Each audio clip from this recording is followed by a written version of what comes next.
Greetings, Marvel movie fans. I think it is time to get into one of the better villains of the Marvel Universe, Killmonger. This guy is so well written, even when he is doing everything wrong. Yep, I'm diving into Black Panther today, and while not my favorite, it is one of the best Marvel movies to date.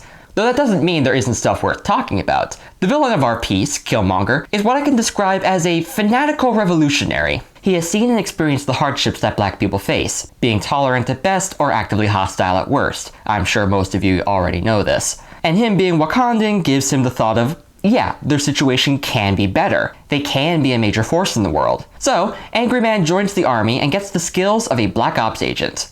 Joined the SEALs and went straight to Afghanistan, where he wrapped up confirmed kills like it was a video game. Started calling him Killmonger. And once he is ready, he goes to take over Wakanda, claiming to be its rightful king, then use that position of power to attempt world takeover in order to make black people the dominant group. A violent approach to civil rights, but I guess whatever works. And I will say, he did an excellent job with the taking the throne, even taking into account something that many people don't really think of. Legitimacy.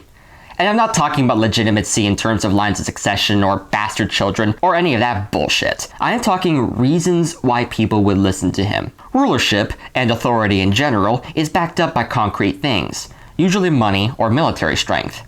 People work for you because you pay them, or they are afraid of what you would do to them, or they work for you out of loyalty. In order to gain a large amount of power, you generally need to have some amount of power already.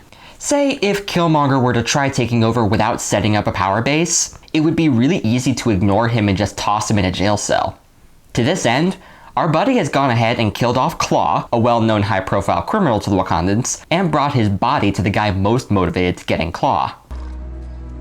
What is this? Just a little gift.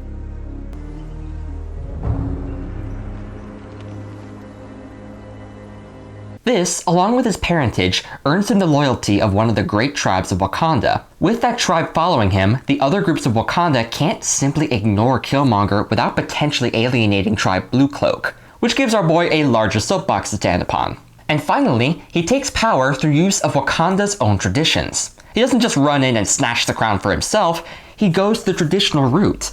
It just so happens that Wakanda already has a good setup for him to take power. Have two handsome badasses stripped down and mud wrestle while trying to stab each other a whole lot. And with Killmonger's victory in the trial by combat, he earns the titles of King and Black Panther. So hooray! Killmonger has successfully accomplished part 1 of his plan. He has seized power in Wakanda. He has drank the Space Steel fruit juice and got himself that fancy Space Steel suit. He has access to an entire horde of the strongest metal on Earth and a country with virtually no ties to the rest of the world. Nah, I'm your king. You sure are, dude. Well, at least until T'Challa comes back and kicks your ass, but I'm not talking about that. So, what is your plan now? I know how colonizers think, so we're gonna use their own strategy against them. We're gonna send vibranium weapons out to our war dogs. They'll arm oppressed people all over the world, so they can finally rise up and kill those in power. The sun will never set on the Wakandan Empire. Okay, let me get this straight. Your plan is to arm all the black people in different countries and have them all rebel against their respective governments. You do realize that both America and the Soviet Union tried something similar to this, and it didn't really work out well for anybody. Let me go through the list of why this would be difficult to pull off at best. First, you seem to be running under the assumption that not only will all the black peoples of the world think as you do, but that all of them will go to the same lengths that you will to further the cause. Hate to break it to you, but not everyone is a soldier. Not everyone is willing to fight. Some people are selfish and willing to undermine your cause to protect themselves. And also, many people are just not mentally equipped to handle the kind of pressure involved with starting a revolution. There is a reason that revolutions are generally not very successful. Your plan is reliant on the actions of citizens, regular people, not trained soldiers. Can you trust that they will know how to handle the weapons you give them? I mean, a trained Air Force pilot still needed someone on the intercom telling him how to control a Wakandan ship. Not everything will work perfectly. Next, setting up tons of revolutions will require a lot of logistical consideration, and you can't personally oversee every revolution. There will be too much going on, so you will need to train up a bunch of people who can organize these revolutions for you. And you know they will not have the same efficiency that you do. Badasses on the scale you're looking for can be hard to find sometimes. And of course, since every cell of the revolution is going to operate separately in different countries, it is statistically unlikely for them all to succeed.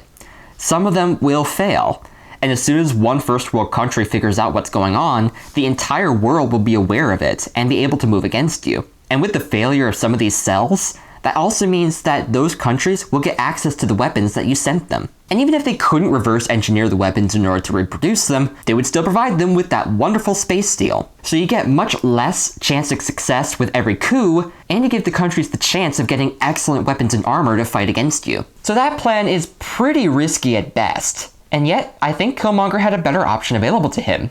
Actual conquest.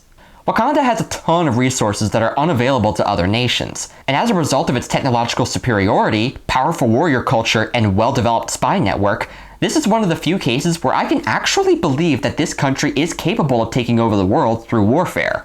Most of the time, I am generally skeptical about the efficiency of world takeover plans, but Wakanda is certainly capable of taking over the world. Hell, they even have the advantage of being a relative unknown. Wakanda has successfully made the world believe that it's an impoverished third world country, almost guaranteeing that the world would not pay them too much attention.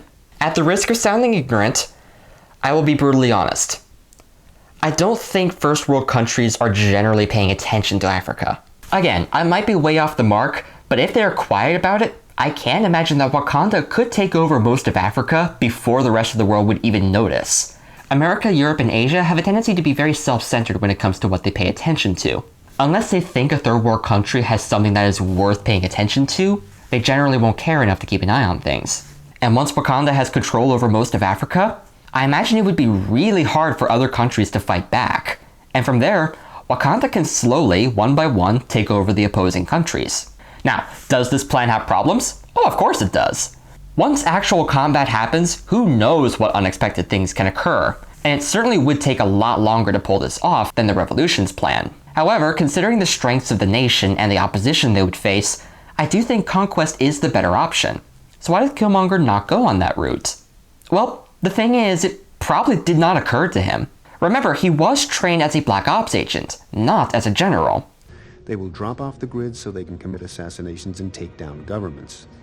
We see that he is great at small-scale tactics, tough calls, and small actions with big results. I mean, the entire first half of the movie does a great job displaying this, even to the point where we're actually not aware of him being the main bad guy until he offs Claw. If only Claw had his precious. However, it is big picture thinking that he would need in order to pull off conquest, and that's just not what he's trained for. He works best in small, personal operations, but loses some effectiveness at larger schemes. You'll notice that he never really commands a group larger than like a dozen people. Heck, you can even see evidence of his lack of big picture thinking after he gains the Panther powers. After he has a spirit journey and has the heart-to-heart with his dead father, he burns the garden of panther flowers. Not a horrible idea if your intention is to protect your own power, but it's a really bad idea for the longevity of your kingdom if you take one of your greatest assets and destroy it. I mean, he didn't even consider giving the space steel fruit juice to his most loyal followers so that he can surround himself with guards that have Black Panther levels of athleticism and strength. Having your own elite guard of Black Panthers would be so cool. I mean, really. Killmonger has excellent potential as a major threat in the Marvel Universe, but even if he had beaten T'Challa, his training led him to a subpar solution to his goal. If he was trained to think as a general instead of a spy, he would probably have an unstoppable military and no one would be able to oppose him. And those are my thoughts on Killmonger's plan. I hope you have enjoyed this episode. Have a wonderful day and take care, friends.